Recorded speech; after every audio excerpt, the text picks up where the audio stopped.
un coin vraiment sympa. Ouais. Je ne sais pas si vous sentez aussi là le romarin Oui, et puis les cigales qui nous accompagnent. ouais, j'aime ces paysages. C'est beau.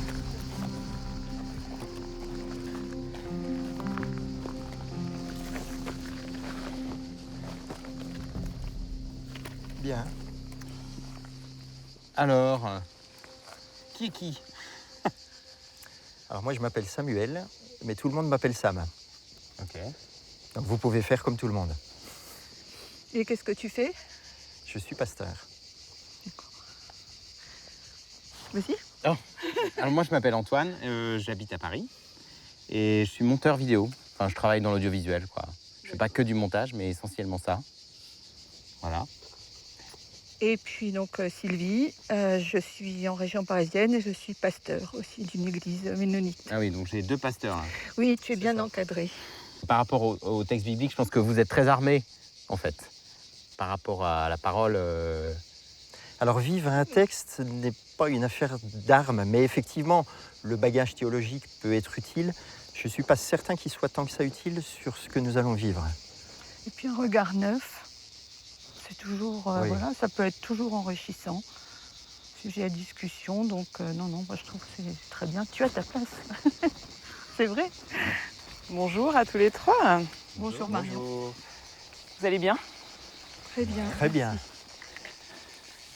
Donc nous sommes en 2020 après Jésus-Christ et nous sommes accueillis au monastère du Lioba dans la région d'Aix-en-Provence pour partager 2 jours autour d'un texte que j'ai choisi pour vous, pour nous. Mais avant de le découvrir, est-ce que chacun peut dire quel est son rapport à cette grande bibliothèque qu'est la Bible? Alors moi c'est un rapport de vie, j'allais dire vital. J'ai grandi avec. Pour le coup, j'ai eu envie d'être à son service. D'être au service de mon prochain à travers ce texte. Merci. Bon, moi, je rejoins assez Samuel. Et puis, par rapport à la parole, il y a dans la règle de Reuilly, je crois que ça s'appelle c'est la parole ou la Bible, voilà, qui nous dit elle est forte, mais elle s'estompe, elle est limpide, mais reste cachée. Et ça, je trouve toujours fantastique, malgré nos études, malgré le temps qu'on passe à la lire. Il y a toujours des choses cachées qui se révèlent. Et voilà, c'est une source inépuisable. Merci. Antoine? Moi j'ai un rapport assez étranger à la Bible en fait. C'était pas un livre qu'on avait à la maison. Chaque fois qu'on m'a lu des passages de la Bible, j'ai trouvé ça ennuyeux. Ouais, non, j'étais pas du tout. Je trouvais ça vieillot, mal écrit. J'en ai une à la maison, je reconnais que je n'ouvre pas vraiment la Bible. Hein. Eh bien alors, je suis d'autant plus reconnaissante que vous ayez accepté ce défi.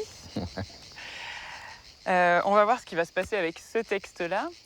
C'est un texte qui se trouve dans l'évangile de Luc, au début de ce qu'on appelle la Passion du Christ. Donc nous sommes sur le mont des Oliviers. Et nous sommes au moment où Judas entraîne une foule pour arrêter Jésus. Alors je vous distribue à chacun une Bible. Et nous sommes donc dans l'évangile de Luc, au chapitre 22. La traduction écuménique de la Bible. À partir du verset 47. Alors là, vous allez m'aider. Hein, Alors, parce que... c'est très simple. Continue. Le Nouveau Testament est vers la fin. Okay. Juste avant, En fait, tu suis avant Jean. Marc. C'est entre les deux. Ah oui, c'est petit. Luc. Enfin, bon. Voilà. C'est pratique des fois d'être entouré de pasteurs, hein, quand même. Bah, dans une émission religieuse, sur le numéro 22. Il n'y a jamais de page à la Bible. Alors. Il parlait encore quand survint une troupe. Celui qu'on appelait Judas, un des 12, marchait à sa tête. Il s'approcha de Jésus pour lui donner un baiser. Jésus lui dit « Judas, c'est par un baiser que tu livres le Fils de l'homme ?» Voyant ce qui allait se passer, ceux qui entouraient Jésus lui dirent « Seigneur, frapperons-nous de l'épée ?» Et l'un d'eux frappa le serviteur du grand prêtre et lui emporta l'oreille droite. Mais Jésus prit la parole. « Laissez faire, même ceci, dit-il. » Et lui touchant l'oreille, il le guérit. Jésus dit alors à ceux qui s'étaient portés contre lui, grands prêtres, chefs des gardes du temple et anciens, « Comme pour un bandit, vous êtes partis avec des épées et des bâtons. Quand j'étais avec vous chaque jour dans le temple, vous n'avez pas mis la main sur moi. Mais c'est maintenant votre heure, c'est le pouvoir des ténèbres. » Alors, quelles sont vos réactions à chaud après cette lecture ? Pour ma part, c'est de la tristesse, vraiment. De voir que quelque chose, qu'on avance vers quelque chose d'inéluctable. Et nous, en tant que lecteurs, on n'en est que spectateurs. Et on voit ce qui arrive petit à petit. Ouais. Donc vraiment une grande tristesse. Un texte plutôt dur, alors. Oui. Moi, ce que je ressens, c'est Jésus montre le bon chemin. Donc il y a quelque chose d'un peu presque attendu. Moi, ça me comment dire, ça me bouleverse pas tellement, en fait. Ça ressemble à l'image que vous faites d'un texte biblique, quoi. Un peu, ouais. Je vois mal Jésus dire, allez, on castagne, quoi. Ok, merci. Samuel ? Mes sentiments sont contrastés en fait sur ce texte. J'ai aussi le même sentiment que Sylvie, celui de la tristesse, que Monseigneur soit ainsi mis au banc des accusés. C'est le premier sentiment qui me vient, mais il y en a quand même des plus positifs. C'est aussi des prophéties bibliques qui s'accomplissent. C'est-à-dire que je vois que le passage de cette souffrance que Jésus est en train de vivre est un passage obligé. Et il fait partie de ce plan de salut extraordinaire qu'il a mis à la disposition des hommes, de moi en particulier. Merci. Eh bien, je vous invite à prendre le temps de ruminer un peu ce texte, de voir s'il réserve plus de surprises qu'attendu ou peut-être pas. Voilà, bonne méditation. Merci. Merci.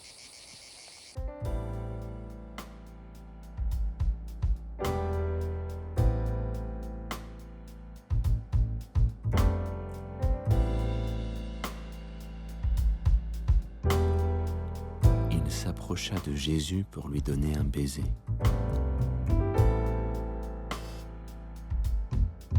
Judas, c'est par un baiser que tu livres le Fils de l'homme.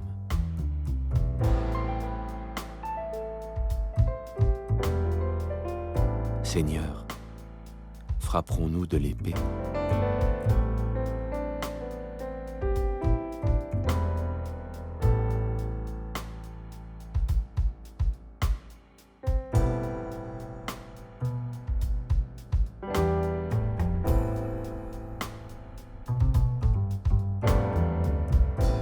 Quand j'étais avec vous chaque jour dans le temple, vous n'avez pas mis la main sur moi.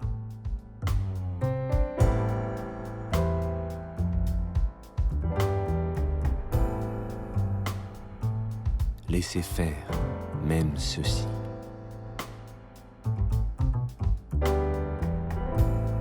C'est par un baiser que tu livres le Fils de l'homme. Laissez faire,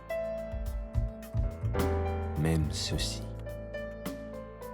Vous n'avez pas mis la main sur moi, mais c'est maintenant votre heure. C'est le pouvoir des ténèbres. Comment vous comprenez cette dernière phrase « Mais maintenant, c'est votre heure, c'est le pouvoir des ténèbres » ? Oui. Je pense que c'est le moment dans le plan de Dieu où il laisse la part de Satan accomplir les événements, parce qu'il faut qu'il y ait ce sacrifice d'expiation, et il faut que cette histoire se déroule jusqu'au bout. Alors vous, en tant qu'aumônier militaire, qu'est-ce que vous pensez? Est-ce que Jésus fait le choix du destin ou est-ce qu'il fait le choix de la non-violence? Et enfin, je comprends ce texte comme étant un événement ponctuel.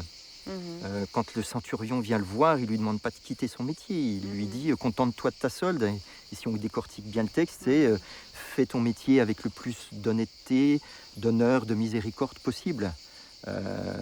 Et c'est ce que, par exemple, le code d'honneur du soldat de l'armée française donne à ses soldats. On est dans des similitudes. Et donc, voilà, dans ce bas monde dans lequel nous sommes, dans ce monde d'imperfection où on recherche sans cesse l'idéal, qui pour moi en finalité se trouve dans la personne de Christ, eh bien on essaye de répondre au mieux à cet idéal de fraternité. Je me souviens d'un de mes officiers supérieurs qui me disait, tu sais Samuel, si un jour on nous dit qu'on est tous au chômage, eh bien c'est que la fraternité est enfin arrivée sur cette terre. Mais en attendant, je préfère que la guerre soit aux mains de gens sensés qui vont répondre à des codes d'honneur, des codes de morale, plutôt qu'à une barbarie et une boucherie sans nom.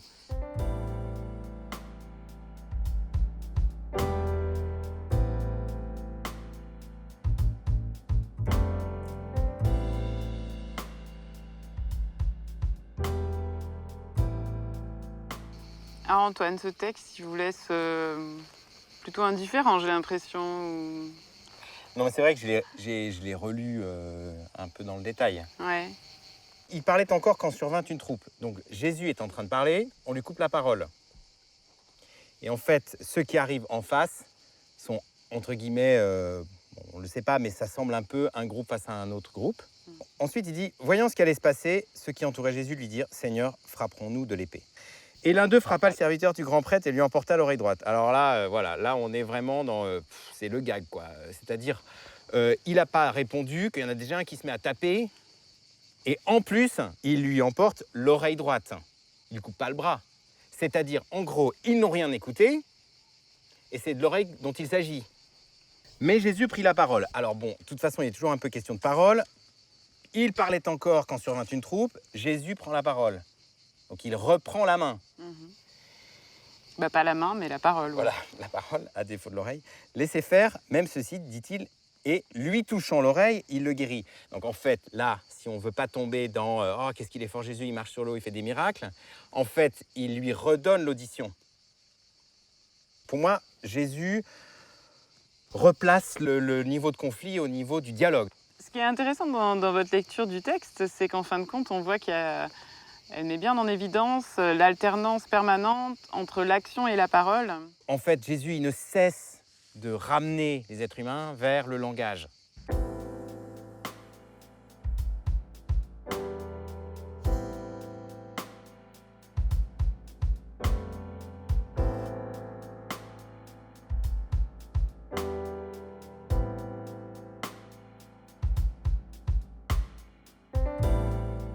Vous êtes donc pasteur ménonite. Oui. Racontez-nous un peu qui sont les ménonites. On fait partie des églises pacifistes, comme on dit. Et donc, un accent très fort est mis sur la non-violence, sur la paix, la non-résistance. Et donc, beaucoup ont été martyrs. Donc, toutes ces personnes qui ont préféré être tuées que de tuer. Oui, tout à fait. C'est aussi ma sensibilité personnelle par rapport à Jésus qui dit « Non, laissez faire, même ceci ».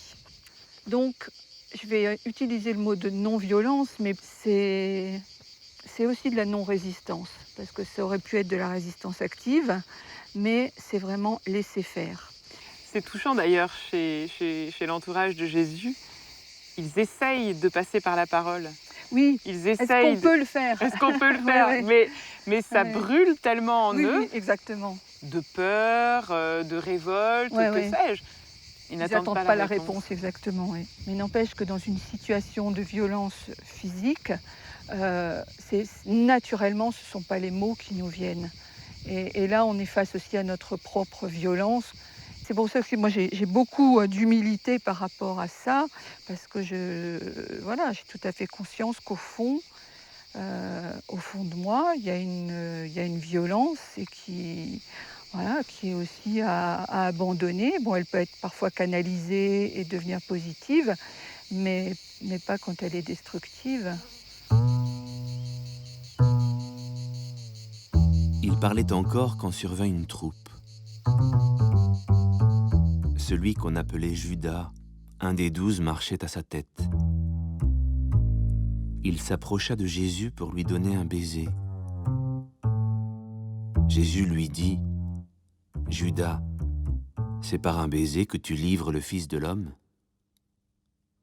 Voyant ce qui allait se passer, ceux qui entouraient Jésus lui dirent, « Seigneur, frapperons-nous de l'épée ?» Et l'un d'eux frappa le serviteur du grand prêtre et lui emporta l'oreille droite. Mais Jésus prit la parole. « Laissez faire, même ceci, dit-il. Et lui touchant l'oreille, il le guérit. Jésus dit alors à ceux qui s'étaient portés contre lui, grand prêtre, chef des gardes du temple et anciens, « Comme pour un bandit, vous êtes partis avec des épées et des bâtons. Quand j'étais avec vous chaque jour dans le temple, vous n'avez pas mis la main sur moi, mais c'est maintenant votre heure. C'est le pouvoir des ténèbres. » Alors moi, ce qui m'intéresse aussi dans la comparaison entre les textes, c'est Marc et Matthieu vont expliquer la non-défense de Jésus par la nécessité qu'un destin s'accomplisse. Oui. Et c'est pour ça que j'aimais bien Luc, parce qu'il laisse un peu plus ouvert, justement sur la question de la violence, il laisse un peu plus ouvert la tension entre est-ce que c'est de la non-résistance par conviction, par principe de ne pas avoir recours à la violence, ou est-ce que c'est de la non-résistance parce que de toute façon, il est écrit qu'il faut que ça se passe comme ça. Bon, justification là du fait que les Écritures s'accomplissent, c'est une chose. Mais après, il y a tellement de justifications dans les conflits armés. Moi, je le mets de façon plus générale. De justifier a posteriori, il fallait que pour telle chose. Et puis, comme si ça légitimait les milliers ou les millions de morts qui se produisent. Est-ce qu'on a pris le temps, est-ce qu'on a eu l'énergie de chercher une autre voie? En général, la prise des armes, c'est que effectivement toutes les autres voies sont arrivées à l'échec en fait. Oui, ça c'est dans l'idéal, et je pense que les marchands d'armes là-dessus ont aussi leur mot à dire très clairement. Donc, moi je me suis toujours dit qu'on pourrait, le budget c'est de façon très idéaliste, le budget qui est alloué justement, dans l'armement, etc. Si une petite partie seulement était allouée à l'éducation des enfants, pour une éducation à la paix, à la non-violence, on ferait des progrès. Et ça serait prendre les choses aussi en amont. En fait, la question, c'est la rapidité. C'est que là, ça va vite aussi. C'est ce qu'on voit dans ce texte. Moi, je suis d'accord avec toi. J'aimerais bien qu'on prenne le temps de discuter pour savoir si, oui, vous êtes vraiment sûr que vous voulez nous attaquer, parce que nous, on a peut-être des choses à vous apprendre là-dessus, etc. Mais malheureusement... Non, mais quand je veux dire, ça peut se faire, ça devrait se faire en amont. Je veux dire, ne pas en arriver à cette limite où, de toute façon, il n'y a plus d'autre choix que d'envoyer l'armée. On a l'impression qu'il n'y a plus d'autre choix. Vous parlez d'une conversion profonde. Voilà, tout à fait, d'une transformation, exactement. Une vraie transformation de notre façon de faire communauté à l'échelle. Le problème, il y a un problème de temporalité, mais il y a un problème d'échelle géographique aussi. Oui, s'il n'y a qu'un pays qui le fait. Exactement. Alors là, je suis d'accord. Oui, mais c'est pour ça qu'il faut rayonner. Tout à fait. Et c'est juste que cette question de temporalité dans l'Évangile, il se trouve que Jésus, depuis le récit de la tentation, se travaille lui-même à ne pas résister. Je ne sais pas si on peut dire qu'il se travaille à la non-violence. Là, on ne serait certainement pas tous d'accord les uns avec les autres. Mais en tout cas, il se travaille à ne pas résister, à ne pas défendre sa vie physique. Mais ça, pour moi, c'est la grande question que je ne peux pas résoudre par rapport à l'Évangile. C'est est-ce que Jésus accepte justement son sacrifice parce que c'est le sien, parce qu'il sait quelle portée il a, etc. Ou est-ce qu'il nous invite à tous faire pareil à sa suite? Et là, je pense que c'est une grande différence. Justement, dans la théologie ménonite, c'est une spécificité de considérer que ce sacrifice préféré mourir à tuer est un modèle qu'il nous faudrait idéalement suivre. En fait, par rapport à la question du combat et à s'opposer, moi, je suis désolé de le dire comme ça, mais le sacrifice n'est pas toujours une solution. C'est-à-dire accepter sa peine face à quelque chose qui nous arrive dessus. Je pense qu'il y a des moments où il faut dire non et ça coûte et il faut se battre. Moi, je conçois la noblesse et le courage de la non-violence. Je ne suis pas convaincu que ça soit un absolu dans toutes les circonstances. Probablement que dans l'idéal, pour moi, ça serait un idéal, si c'était quelqu'un qui attentait à ma vie en tant qu'individu lambda, dans ma tête, je pense que je ne réagirais pas pour moi. Mais je suis sûr, c'est une évidence pour moi, que je défendrai celui qui est à côté de moi. En fait, ça, c'est dans la tête. Le jour où ça arrivera, on verra. Je veux dire, moi, humblement, je ne sais pas comment je réagirais. Oui, peut-être que ma violence naturelle ferait que voilà, je défende mes enfants. Mais c'est la vie qu'on défend. Oui, mais moi, j'essaie quand même de réagir aussi à un niveau national, à un niveau politique, etc. C'est ça aussi. Et pour moi, oui, mais c'est important, c'est le rôle du chrétien aussi.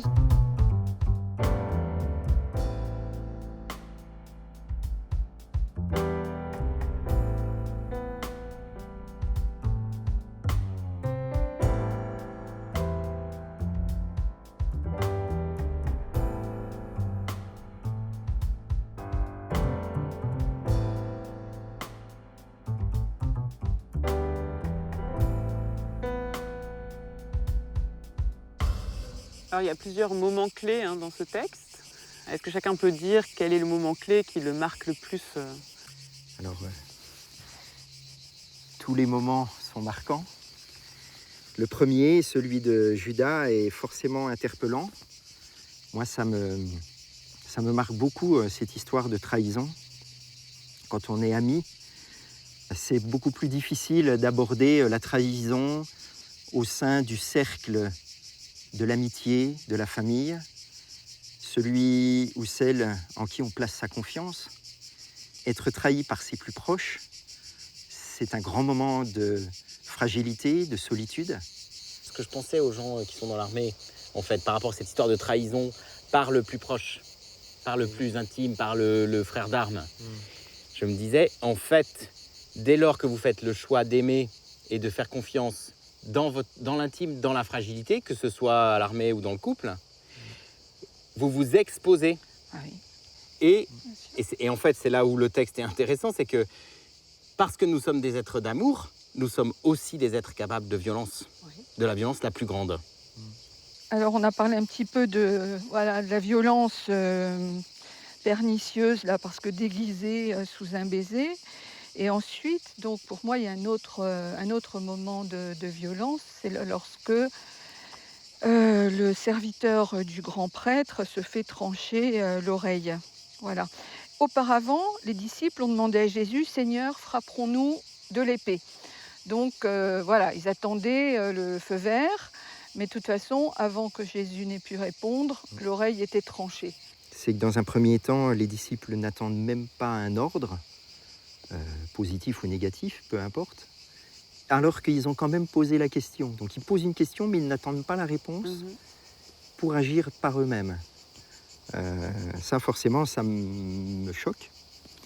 Et puis la deuxième partie, c'est que tout simplement, ils ne maîtrisent pas leur force. Et ils se lancent dans une fuite en avant.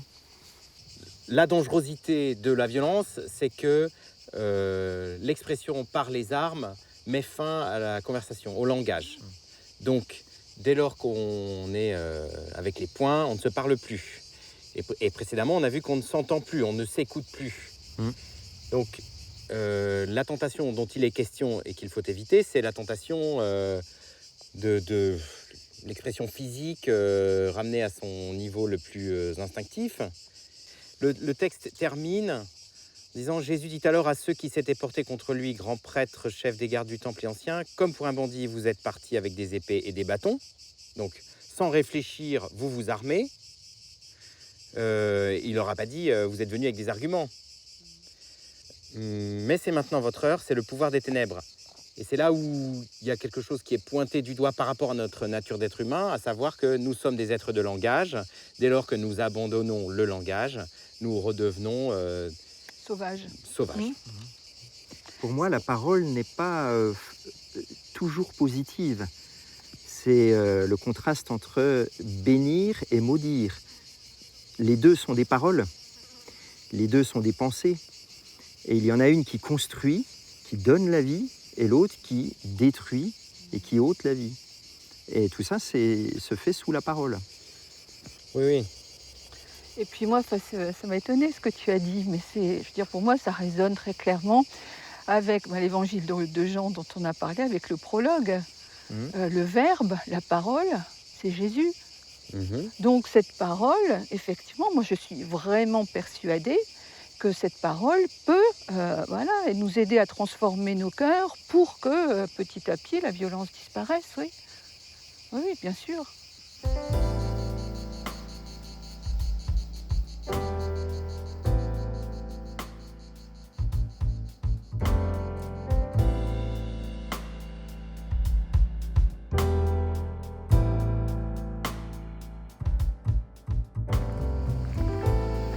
Du coup, retour sur Paris. Paris, Poitiers. Le Poitou. adieu les cigales et le soleil. Ben voilà, nous sommes redescendus de notre mont des Oliviers. Ouais. Et c'est le moment de nous dire au revoir. Mais avant ça, est-ce que chacun peut dire avec quoi il repart après ces 2 jours? De belles rencontres, du dialogue, du débat, ça enrichit toujours. Une super équipe, un environnement idyllique. Expérience plutôt positive. J'ai bien fait de venir. De scruter l'écriture, d'entendre ce qu'un texte dit à l'un ou à l'autre, c'est toujours enrichissant. Et puis en plus dans un cadre vraiment propice à la méditation, donc c'était vraiment que du bonheur. Voilà. Moi, j'ai le sentiment que, en définitive, c'est important de trouver les mots, mais c'est aussi tout aussi important de créer les conditions de la parole. Et c'est aussi l'enjeu dans ce genre d'exercice. Ouais.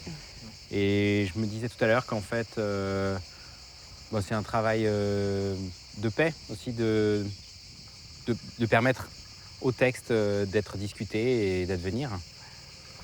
C'est juste, et c'est vrai que nous sommes dans des conditions privilégiées pour le faire. Donc merci d'avoir accepté cet exercice, d'avoir accepté cette aventure.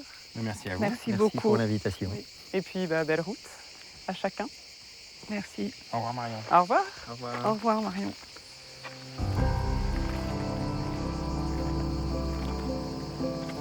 Bien. Nous ne prendrons pas le même train.